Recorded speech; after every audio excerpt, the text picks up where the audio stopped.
Kembali lagi bersama saya Shanti Putri, masih dengan topik pemadam di masa pandemi, dan kita juga masih bersama narasumber Kadis Pemadam Buleleng Mades Subur SH.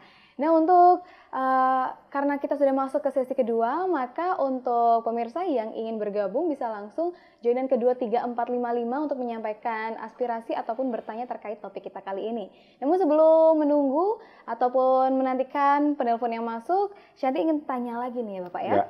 Masih terkait dengan topik kita kali ini, untuk dinas pemadam itu sepertinya memiliki sistem sendiri mengenai sistem komunikasinya. Kalau boleh tahu itu seperti apa sistem yang diterapkan Bapak? Baik, terima kasih Mbak Santi, demikian juga pemirsa pendengar Radio Guntur ya. Kita tetap mekanisme penanganan kebakaran pertama, kita menerima laporan. Nah, karena terus terang aja,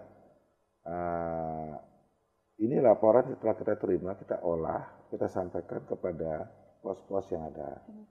Jadi kita tetap juga melalui HT semua ya, kemudian melalui call center gitu ya, 112, kemudian ini tetap kita juga konfirmasi lebih lanjut siapa yang melapor ya.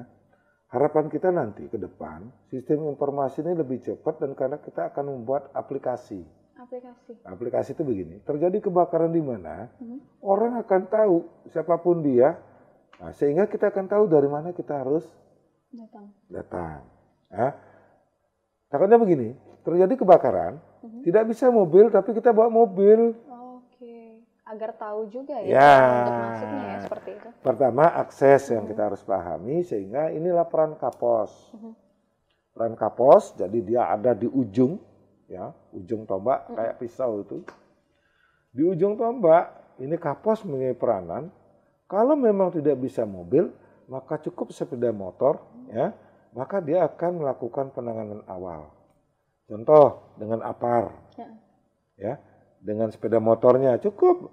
Jadi mungkin ke depan, mungkin nanti dengan pemerintah desa, setelah kita membuat kajian, kita akan tahu di mana sih pasang hidran, di mana kita pasang backup tiring, sehingga terjadi kebakaran. Mobil damkar itu lalu lalang wangwing gitu aja. Cukup di sini ngambil air, cukup dengan selang karena di situ sudah ada backup tiring. Contoh terjadi kebakaran lahan, motor aja susah. Maka apa yang harus dilakukan? Ya kajian tadi. Maka di situ harus dibuat embung, bak air. Mungkin nampung air hujan karena lahan kering, sehingga air yang ditampung di hujan tidak terjadi banjir. Kemudian itu juga dapat dimanfaatkan untuk apabila terjadi bencana, kebakaran lahan, air itu dapat digunakan. Gitu ya. Jadi ada bak-bak. Jadi ini harus ada dikaji dulu, daerah mana yang sering berpotensi. Kadang-kadang begini, masyarakat punya lahan luas, tapi nggak digarap, terjadi semak belukar. Yang punya orang Denpasar. Satu misal ya, terjadi kebakaran. Apakah orang Denpasar itu matikan? Kan enggak. Ya. Kemudian masyarakat yang ada di sekitar itu enggak peduli. Karena emang gue pikirin orang bukan milikku. Nah, dan kalau itu dibiarkan, maka itu akan bisa berdampak risiko. Satu, napas, asapnya ya. Ini contoh kebakaran gambut di Kalimantan Selatan. Kebetulan di Kalimantan Timur. Nah, terus terang saja saya pernah tugas di sana. Saya ngerti bagaimana setenek-tenek mematikan api di hutan dan sebagainya. Nah, ini kita lakukan kajian-kajian tadi, sehingga ke depan kita lebih mudah. Jadi cukup mungkin relawan yang ada di dusun, dan kalau ada kebakaran, maka dia sudah dapat melakukan penanganan awal. Oh, ada api, tinggal dia kontak dengan Kapos yang terdekat, dia melakukan penanganan. Belum 15 menit kita sudah datang kan, nanti sudah penanganan. Sambil ini pos yang lain akan, artinya apa? Orang yang ngerti tentang teknik dan strategi pengaman kan orang damkar. Oh Pak, kami perlu personil. Gitu. Ini perlu personil, perlu sarana ini. Kiranya mohon meluncur berapa regu gitu. Jangan sampai ke sana apinya kecil, kita bawa mobil yang besar gitu. Nah ini kan kacau. Baik, karena sudah ada penelpon tadi Nggih. yang masuk Bapak Nggih. Oh, ternyata tidak terputus ya Bapak ya. Kita Terputus. lanjutkan dulu untuk pertanyaan berikutnya. Mengenai peralatan yang dimiliki oleh pemadam sendiri, apa memang sudah dianggap lengkap atau bagaimana Bapak? Yang jelas, kalau ini juga nanti akan dijawab dengan kajian ya. Kami bilang kalau namanya lengkap, ya belum juga. Dibilang belum, ya ada kan gitu. Nah ini sebenarnya tinggal niat kita saja ya. Niat, komitmen kita. Jadi jangan kadang-kadang sering kita selalu hidup ini tergantung dengan sarana tadi. Apakah orang dulu punya mobil kan enggak gitu. Cuman komitmen dia punya gitu. Mungkin setiap ada kebakaran bawa ember kentungan gitu kan. Nah itu karena sehingga api mati. Gitu. Nah karena sudah ada penelpon yang masuk, kita angkat dulu Bapak. Halo, selamat pagi. Dengan siapa di mana? Om Swastiastu. Om Swastiastu. Merdeka. Merdeka. Ya Bapak, dengan siapa di mana? Bapak Made Subur. Yang dapat posisi yang baru lagi pangkat ya, kebakaran. Tempat suasana yang baru di hari kemerdekaan. Proklamasi kemerdekaan nasional ini tambah semangat terus dalam bangunan yang ada di Beleng dan Bali Indonesia. Begini Pak Made, saya rebus mau ke Mayong. Ya, saya belum sempat dulu, mari dulu ke tempat yang baru yang akan saya hampirin Pak De. Dekat kantor saya Pak De ya? Ya. Di belakangnya. ya? Di pelatarannya ya? Di pantatnya. Oh iya, dekat-dekatnya aja. Bang, situasi kondisi COVID-19 ini betul-betul dibakar ada 5M. 5M itu adalah satu, menjaga jarak, betul. Dan social distancing, memakai masker. Yang ketiga, mencuci tangan yang bersih. Keempat, menjaga imun, daya tahan tubuh. Kelima adalah mentaati aturan himbauan yang baru dari pemerintah keluarkan secara 6 dengan Pres nomor 6 dan 20 dan implementasi sedang dibuat oleh Pak Gubernur dan Pak Bupati akan terlihat sisi ini dengan disiplin negara hukum dan protokol ini. Saya harapkan nanti Bapak dengan masyarakat berjibaku bersama-sama dalam hal mengatasi khususnya bidang kebakaran dalam bidang kebakaran ini. Apalagi di musim panas ini, yang mulai dah panas, mulai dah sekarang berjaga-jaga. Ya zona-zona yang wilayah Buleleng, yang timur, tengah maupun barat, pos-posnya sudah dibakar bagus sekali. Saya terbayang banget mobil-mobil Bapak yang sekarang ini ada yang lama, ada yang baru. Jeepnya masih Pak Made ya? Jeepnya itu masih ya? Jeep. Halo? Jeep. Iya, Jeep. Kan ada mobil Jeepnya itu yang kena kecil itu loh.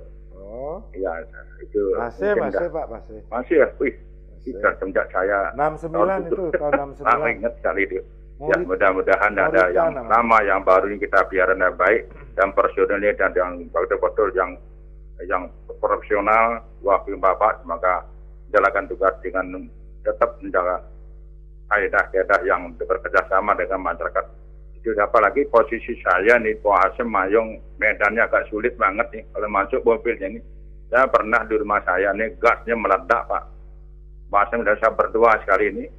Sama itu saya bosnya kompornya tuh saya syukur ada air di sebelahnya di kali itu cepat diambil dengan tetangga saya nih, dengan situasi kondisi yang terdepan lah tetangga saya nih, pertama kali baru akan ada memanggil BPK, tapi BPK-nya jauh.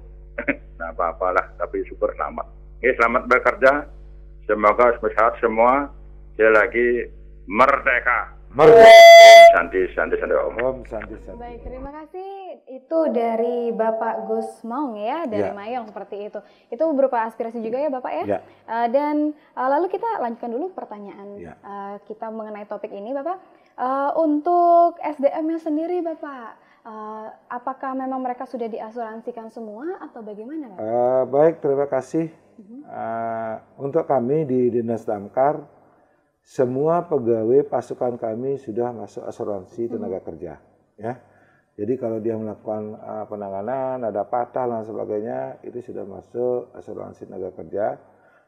Kemarin sudah dapat juga ada yang satu bintang yang meninggal, ada dapat beasiswa, itu masuk, kami sudah masuk asuransi tenaga kerja, kemudian termasuk juga BPJS.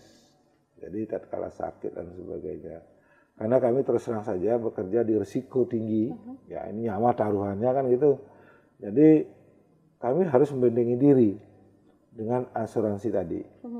Jadi semua pasukan kami sudah berasuransi, jadi kami kerja tadi ya udah ada semangat lah untuk itu.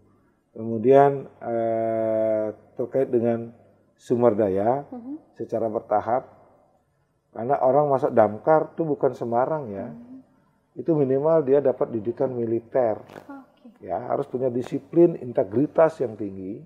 Kenapa? Karena dia ngayah, karena berani ya mengorbankan jiwa, nyawanya, keluarganya gitu. Jadi kalau masih istilahnya mau, udah nggak usah didamkar, karena kami juga habis ini kita akan seleksi benar-benar ya. Artinya kalau memang sudah ya nggak sehat, sakit-sakitan, ya ngapain didamkar gitu. Ya cocoknya mungkin perpustakaan lah taruh kayak gitu ya. Nah ini kita akan coba dulu sehingga kita akan mapping ini. Baik, sepertinya memang sudah ada penelpon, tapi karena kita sudah mau mendekati pukul 8, kita masuk, mohon maaf mungkin teleponnya tidak bisa kami angkat terlebih dahulu. Lalu berikutnya Bapak, untuk pertanyaan terakhir, untuk ketersediaan hidrannya sendiri bagaimana Bapak? Hidran, baik, terima kasih Mbak Santi. Hidran kita baru ada 15 ya. 15 kurang 4 di Banyuasri ya. Nah karena itu semua nanti kita kajiannya yang menentukan. Jangan sampai begini, ada hidran tapi airnya nggak ada, itu sama aja dengan bohong. Nah, sehingga ada skema-skema, pola-pola lain yang harus dilakukan.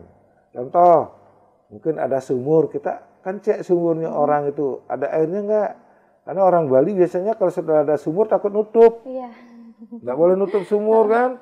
Dan kalau itu ada potensi air, maka dapat kita gunakan apabila besok terjadi kebakaran. Dengan apa? Dengan mesin penyedot aja udah selesai kan gitu, itu satu. Jadi mengurangi mobil lalang kan itu satu. Jadi ngambil airnya jauhnya keburu habis di rumah orang. Nah ini dikaji dulu berapa jumlah sumur yang ada di kawasan itu.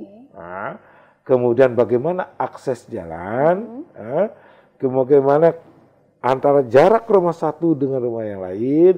Jadi harus dikaji dulu. Jadi dibuat masing-masing daerah nanti akan melakukan pola penanganan yang berbeda. Jadi bukan jawabannya hidran saja, enggak, belum tentu saya bilang. Kalau memang di situ enggak ada pipa induk, bagaimana masang hidran? Maka sumur kita gunakan, kan gitu. Nah ini menjadi penting. Kita juga akan menghitung jarak rentan antara, belum lagi apakah di situ ada bak sampah yang sering kadang-kadang orang bakar, apalagi di situ jarak antara dapur dengan tempat tidur. Nah gitu, ini harus kita kaji. Jangan sampai nanti itu tadi gas, ya, gas meledak, terus bagaimana dengan kondisinya kan ini harus kita tahu. Nah ini sambil jalan, mudah-mudahan kami dengan semangat baru, kami orang baru, kami akan coba dengan indeks-indeks tadi, dengan variabel-variabel yang kita akan tentukan nanti, sudah barang tentu kami bekerja tetap dengan regulasi ya. Regulasi kami berpedoman pada Permendagri 114 yang disebut dengan standar pelayanan minimal. Kalau enggak masyarakat bisa nuntut kami. Satu. Kedua, ada Permendagri 90 tentang tugas pokok dan fungsi dinas kebakaran yang ada di kabupaten. Itu ada penyelamatan dan penanganan kebakaran.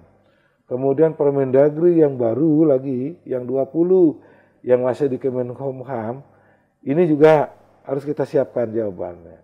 Ya. Sehingga benar-benar masyarakat tatkala terjadi kebakaran sudah mendapat pelayanan. Ya. Jadi kita bekerja di resiko yang sangat besar ini, tetap kualitas sumber daya manusia menjadi penting. Oke, jadi tetap juga kembali ke kajian. Ke kajiannya tadi, kita akan buat kajian, indeks-indeksnya dan sebagainya. Ya. Baik, karena kita sepertinya sudah masuk ke 1 jam bersama. Sebelum benar-benar berakhir obrolan pagi kita kali ini mengenai topik pemadam di masa pandemi, mungkin ada closing statement yang ingin Bapak sampaikan. Baik, terima kasih. Closing statement begini, di HUT RI yang ke-75, di tengah pandemi COVID, semangat membara harus ada dalam rangka, jadi ibarat damkar itu semangat membara, memadamkan COVID dengan semangat juang 45. Jadi 45 itu apa? 4 sehat, 5 sempurna. Tatkala ini kita, COVID ini kapan berakhir kita nggak tahu. Hanya dengan semangat 45 kita bisa akan terbebas dari serangan COVID. Anggap aja COVID ini adalah musuh kita waktu dulu berjuang. Dengan semangat 45, jadi 4 sehat, 5 sempurna, maka imun tubuh kita akan sehat. Apakah virus ini besok hilang? Enggak. Apakah dengan masker nanti? Enggak juga. Ya. Kembali ke diri kita sendiri. Kembali ke diri kita, maka kita harus jadi orang jujur. Tatkala kita punya merasa gejala demam, batuk, isolasi diri, kan itu. Jadi bila perlu kita menjauhkan diri lah. Isolasi untuk bagaimana? Kita berobat, periksakan diri ke dokter, kan gitu. Jangan sudah tahu kita punya pilek, punya batuk, cari orang, sengaja kumpul-kumpulin orang lagi, nah kacau kan. Nah ini perlu kejujuran dengan yakin dengan semangat 45 di HUT RI yang ke-75 ini. Jadi ayo 4 sehat 5 sempurna kita galang, itu semangat 45 namanya. Dengan imun yang tubuh, maka akan bisa melawan COVID. Ya, makanya sering terjadi orang COVID sekarang ini yang penyakit bawaan. Ya, karena sudah usianya 60 ya. Tapi yang muda-muda enggak, semangat aja. Malah jarang ada orang yang terdampak COVID yang muda enggak ada. Karena imunnya masih bagus. Tapi orang muda juga OTG. Orang tanpa gejala dia menyebarkan virus. Yang gitu. Dan ini juga harus hati-hati. Perlu juga kejujuran tadi. Sudah tahu dia pilek dan sebagainya, ya jangan cari masalah lah. Saya rasa demikian ya dengan seluruh masyarakat pendengar Radio Guntur. Semangat membara melawan COVID ini dengan semangat 45, jadi semangat 4 sehat 5 sempurna, ya tetap pakai protokol kesehatan, pakai masker, cuci tangan, yang itu jaga jarak, yakin COVID ini di Buleleng akan cepat dia pulang mungkin ke mana gitu, tapi tetap juga ngastiti ya. Kami juga kemarin dengan tim Lunas Piuning ke dalam pet gitu ya, kalau libur sekali lah ya, nisnya tetap sekalinya diri kita, saudara-saudara kita tetap kita harus ya. Saya rasa demikian Mbak Santi, kurang lebihnya kami mohon maaf. Kami akhiri dengan para Santi, Om Santi Om. Baik, terima kasih Bapak. Jadi intinya harus ada semangat 45 dan tidak lupa untuk berdoa ya di masa pandemi ini. Baik, untuk pemirsa Radio Guntur yang mungkin kelewatan untuk topik kita kali ini, bisa langsung mengeceknya di Radio Guntur, karena di sana pasti sudah ada video lengkapnya, dan jika ada yang ingin bertanya terkait topik kita kali ini bisa langsung diberikan di kolom komentar. Dan terima kasih juga untuk pemirsa yang sudah bergabung ke 23455 tadi. Namun mohon maaf apabila masih ada yang tidak bisa ikut bergabung. Dan untuk akhir kata, saya Shanti Putri mengucapkan terima kasih dan pamit undur diri. Terima kasih.